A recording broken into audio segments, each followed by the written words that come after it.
Hi guys, Nigel here again. I apologise for the just looking a mess, but I've not long got out of the shower. Right, this is just a quick update on was Gosselin's D-Day group build. Well, my build. And as I've not really been able to make a video past week and a half, so 'cause it's been a bit hectic, but I'll go into that in a little while. Right, so on with my build. I've actually done a bit more than what Cohen said. You ready? As you can see, I've painted the underside, the Bombay's in there, the underside is painted, the white for the invasion stripes is painted, and the two camos have been painted. Now it's not perfect, as you can see just there, and a couple of other places, so I will patch that up, and then it's on with painting the two black bands. And then it'll be a clear coat and decals and all that sort of stuff. Alright, so I just did that hard edge with some white tack. And I think it's turned out quite well. Alright, right. So that's as far as I've got at a minute.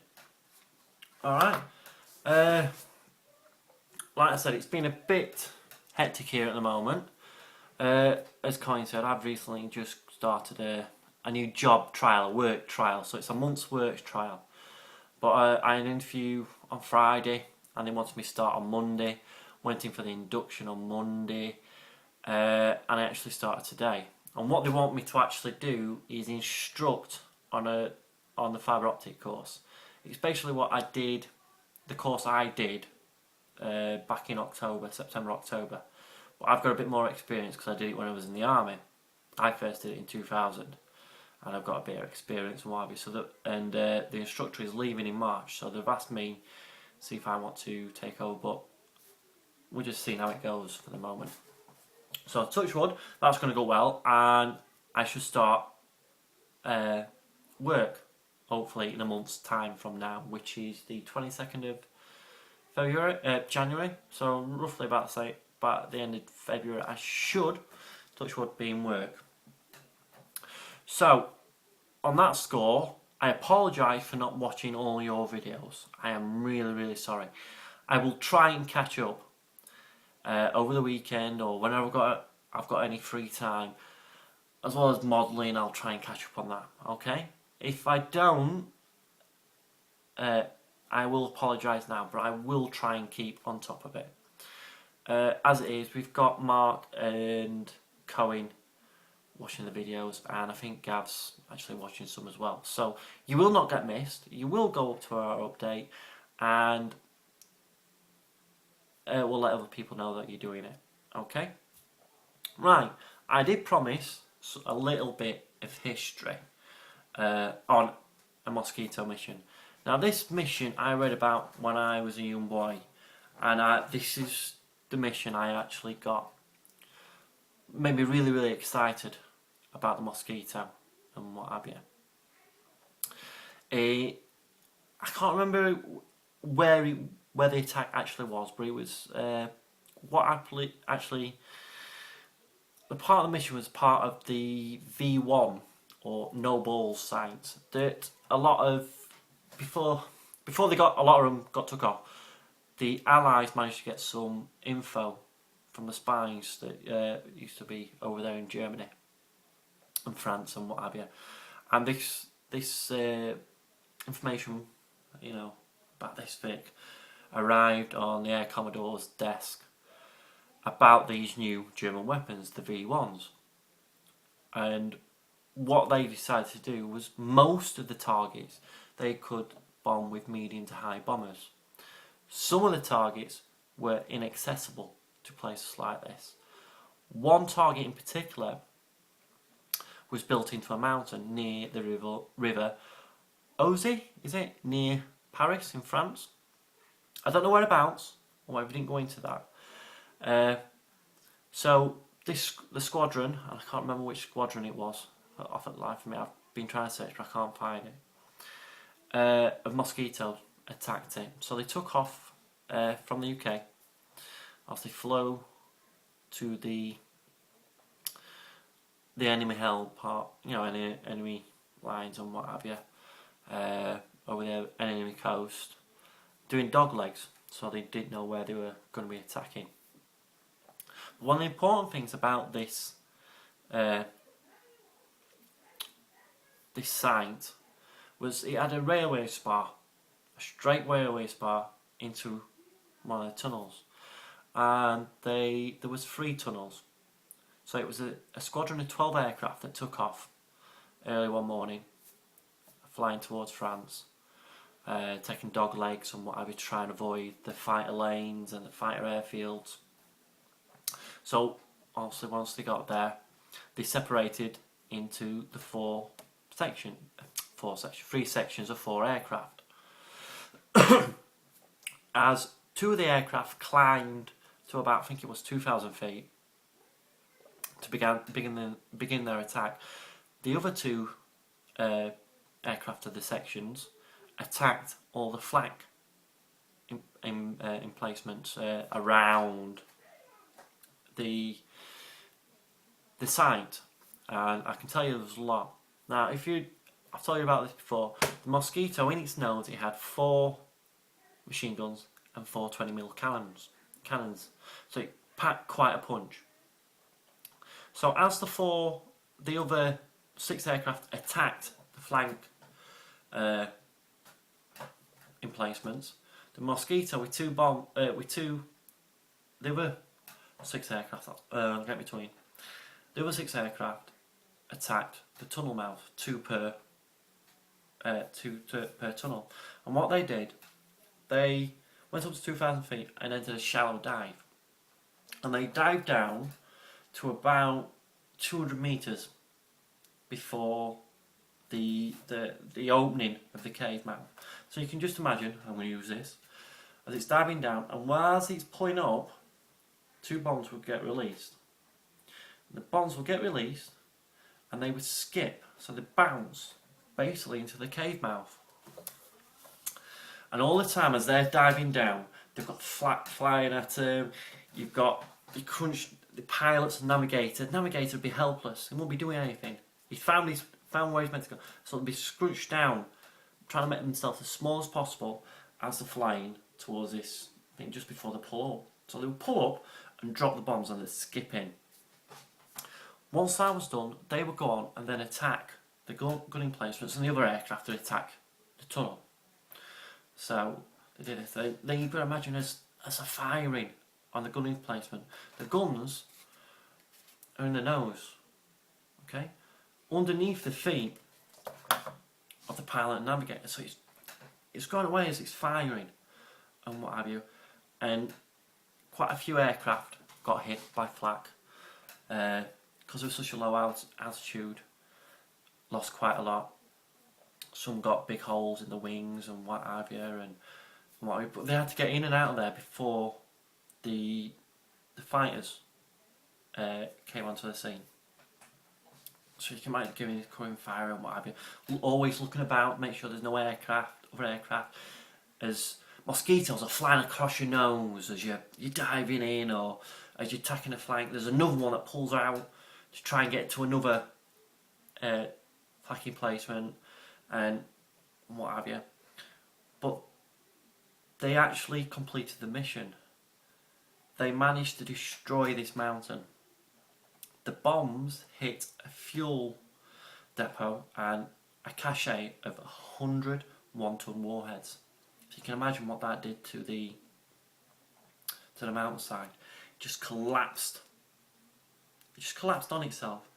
So all the scientists, all the workers, everybody in that compound stood no chance.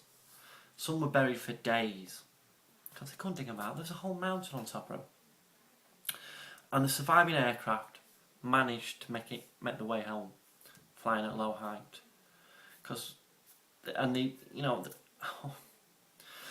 Excuse me. Only 5 aircraft made it back from the raid. The others either got shot down near, by the flak. Some were that badly damaged that he had to try and bail out or crash land. So you can just imagine what the morale was like. Yeah, they'd done it. Over half the squadron wasn't with them no more. One of them was the commanding officer, if I remember rightly. I wish I could remember his name. I've not had a chance to do any proper research because obviously the past week and I've been busy. But that's one of the abiding memories I can have as a kid growing up. Reading about this mission, and then reading about 633 Squadron by Frederick E. Smith, watching it on telly, watching Mosquito Squadron on the telly. So that's why I've had a love affair with Mosquito for such a long time. That's why I got very disappointed when the Revel one I was building. First off, I didn't build it right. It was only second model since going back in, so I didn't do as good a job as I wanted. Then I tried to do it because I had to do some bits and pieces to it and what have you, try and fix it. So that's why I went for the damaged one. And then that didn't go well. So I thought it really got to me, and I thought, well, I'm never going to do one again. So I got a chance to do this. And I must say, I'm thoroughly enjoying this. I would highly recommend any of the Tamiya Mosquitoes. Really, really cracking build. I've had no problems with it. It's gone together beautifully. Seam lines went like that. Just a beautiful, beautiful build and a beautiful, beautiful aircraft.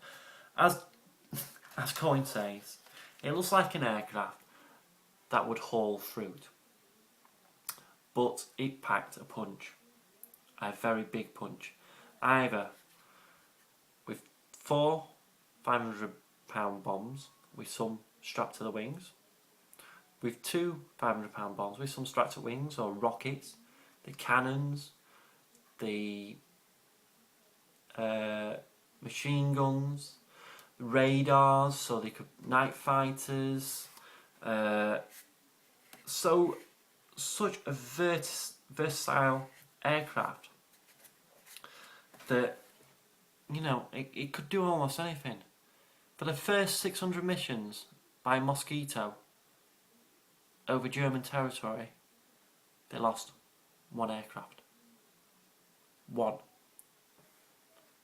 That's how good they were. If the Germans managed to shoot a Mosquito down, they were given 2 kills. That's how good they were. That's how much they feared it. For the heavy bombers, they used to go ahead of the heavy bombers to bomb Berlin. And these would be pathfinders. These layered flares or incendiary bombs. So the heavy bombers could see at night, where they could bomb. That's what these aircraft did. These aircraft are beautiful. A pilot in this aircraft got 21 kills as a night fighter from one of these in a Mosquito. 21 as a night fighter. That's amazing. Okay? These would pack a punch. If these open up on you with your cannon and machine guns, that's it. You weren't going home. That's how deadly these was. And like Coin said on his last video, they even fitted a 50mm howitzer. Let's see if I can find the exact. I think it was the Mark 17. Mark 17. A ground attack and anti-shipping derivative of the FB Fighter Bomber 6. The FB Fighter Bomber 18 was armed with a 57mm Mullins quick-fire gun, for which 24 rounds could be carried. The gun weighed 1,580 pounds and had a muzzle velocity of 2,950 feet a second. It would replace the 4 20mm cannons under the forward fuselage. and the 4 machine guns were initially kept. Okay, so the 4 machine guns right in the nose. 19 examples were made, and I know 1 sank a submarine. So you can just imagine, they use them for torpedo bombers. These aircraft, they were just simply perfect. Well, as good as, okay? And I would urge any modeller, like the Second World War, to go and try and find some history about the Mosquito. It's not as famous as maybe the Spitfire or the Hurricane. Maybe not well known as a bomber as a Lancaster, but it served its purpose. When England and the Allies were running out of metal, they gave it to carpenters. Carpenters could build it. Piano makers could build it. It was simply superb. I think that's enough said. Right, I'm going to leave it there. I've droned on for 17 minutes, nearly, on a Mosquito. So I will see you on my next video. When that'll be, I don't know, so please bear with me. Alright? Next video might even be finished. I hope not, because I want to do another one. I might try and do another one at the weekend once I've done the stripes, so I can show you. Alright guys. Alright. See you later. Ta-ra.